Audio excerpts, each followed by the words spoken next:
नमस्कार दोस्तों, मैं हूं लोकेंद्र मिश्रा और आप सबका स्वागत है इस वीडियो में। UPSC Hindi literature optional paper 1 की बात करने वाले हैं। अभी ये पेपर समाप्त हुआ है।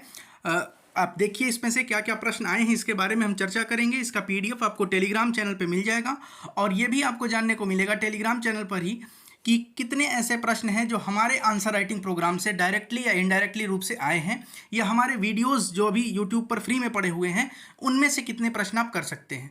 कुल 8 प्रश्न हैं, 5 प्रश्नों के उत्तर लिखने होते हैं। प्रश्न संख्या 1 और 5 अनिवार्य होता है। तो सबसे पहले बात करते हैं पहले प्रश्न की। तो यहाँ आप आगे बढ़िए। निम्नलिखित में से प्रत्येक पर 150 शब्दों में टिप्पणी लिखनी है। आपको हर एक क्वेश्चन पे 150 शब्दों की टिप्पणी लिखनी है। लगभग सभी प्रश्न हमारे आंसर राइटिंग प्रोग्राम से आए हैं। इस बार का आंसर राइटिंग प्रोग्राम खास करके यूपी पीसीएस वालों के लिए ही था और यूपीएससी के लिए भी कुछ लोगों का था, तो उसमें हम बात करते हैं। पहला प्रश्न है, हिंदी के विकास में अपभ्रंश का योगदान। ये हमारे आंसर राइटिंग प्रोग्राम से प्रश्न है। अमीर खुसरो की काव्य भाषा का महत्व, ये भी है। रहीम की कविता की प्रासंगिकता क्या है। ये पहला प्रश्न जो होता है इसमें आपको 5 प्रश्न है, पांचों करने होते हैं और ये कंपलसरी होता है, याद रखिएगा इस बात को। नेक्स्ट है, सिद्धनाथ साहित्य में प्रयुक्त खड़ी बोली का स्वरूप। स्वातंत्र्योत्तर भारत में हिंदी के विकास में आने वाली चुनौतियां। ये पांचों प्रश्न आपको करने होंगे, बिल्कुल ये कंपलसरी होता है। उसके बाद हम आगे बढ़ते हैं दूसरे प्रश्न की तरफ। तो ये जो दूसरा प्रश्न है उसका बात करते हैं। इसमें कुल 3 प्रश्न होते हैं दूसरे में। तो दूसरा में आप देखिए, पहला प्रश्न है, पश्चिमी हिंदी की प्रमुख बोलियों का संक्षिप्त परिचय दीजिए। दक्षिणी हिंदी की प्रमुख विशेषताओं का निरूपण करिए और अवधि की व्याकरणिक विशेषताओं का निरूपण करिए। तीनों ही प्रश्न हमारे डेली आंसर राइटिंग प्रोग्राम का हिस्सा थे और डायरेक्टली वहीं से पूछे गए हैं। मतलब ये कहना ठीक नहीं होगा कि वहीं से पूछे गए हैं, ये पूछे ही जाते हैं। यही सब प्रश्न होते हैं जो पूछे जाते हैं। हिंदी में पारिभाषिक शब्दावली निर्माण की वर्तमान दशा पर प्रकाश डालिए। ये भी प्रश्न पूछा गया था। पहाड़ी हिंदी की प्रमुख बोलियों का संक्षिप्त परिचय दीजिए। अवहट्ट का सामान्य परिचय दीजिए। अपभ्रंश अवहट्ट, इसके बारे में तो सीधे सीधे 15-15 नंबर का प्रश्न पूछा गया था हमारे आंसर राइटिंग प्रोग्राम में। देवनागरी लिपि के महत्व का आकलन कीजिए। और ये देखिए यहाँ पर ये जो प्रश्न है ये बहुत अच्छा प्रश्न है। आधुनिक काल में काव्य भाषा के रूप में खड़ी बोली का विकास ब्रज के स्थान पर क्यों हुआ। तो खड़ी बोली का विकास वाला जो टॉपिक है उससे है और ये भी प्रश्न हमारे आंसर राइटिंग प्रोग्राम से इनडायरेक्टली वे में पूछा गया है। हमने ये पूछा था कि ऐसी क्या परिस्थितियां थीं जिसकी वजह से खड़ी बोली का विकास हुआ था।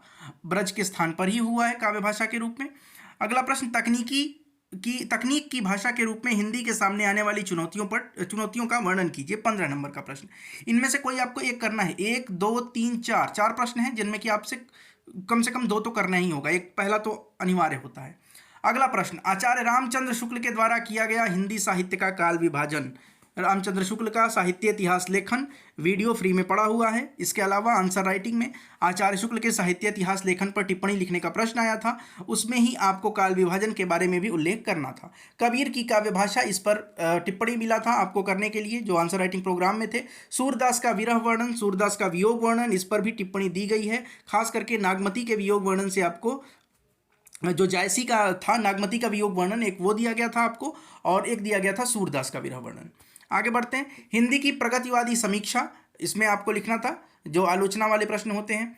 ये कंपलसरी है, 5 का ABCDE कंपलसरी है। आचार्य हजारी प्रसाद द्विवेदी का हिंदी आलोचना में योगदान और साहित्य इतिहास लेखन में योगदान, ये पूछा जा चुका है। बिहारी श्रृंगार रस के सर्वश्रेष्ठ कवि हैं, इस कथन की सार्थकता सिद्ध कीजिए। हिंदी उपन्यास के विकास में प्रेमचंद के योगदान का आकलन कीजिए। भारतेंदु हरिश्चंद्र के नाटकों में चित्रित राष्ट्रीय चेतना को स्पष्ट कीजिए। और 7वें का पहला है, अज्ञेय की काव्य की प्रमुख विशेषताओं का निरूपण कीजिए। 7वां का B, ये प्रश्न भी पूछा गया था हमारे आंसर राइटिंग प्रोग्राम में यूपी पीसीएस वालों के लिए कि मंचन की दृष्टि से जयशंकर प्रसाद के नाटकों का मूल्यांकन कीजिए।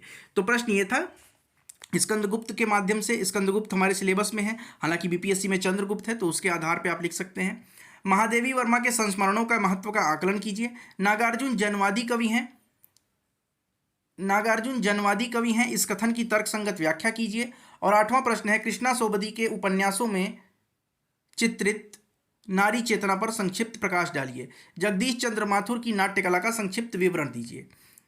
तो ये कुल मिलाकर हिंदी साहित्य ऑप्शनल का पेपर था, पेपर 1। इसके बारे में हमने चर्चा की। इसका पेपर PDF जो है वो अभी टेलीग्राम चैनल में डाल दिया गया है, वहां से आप ले सकते हैं।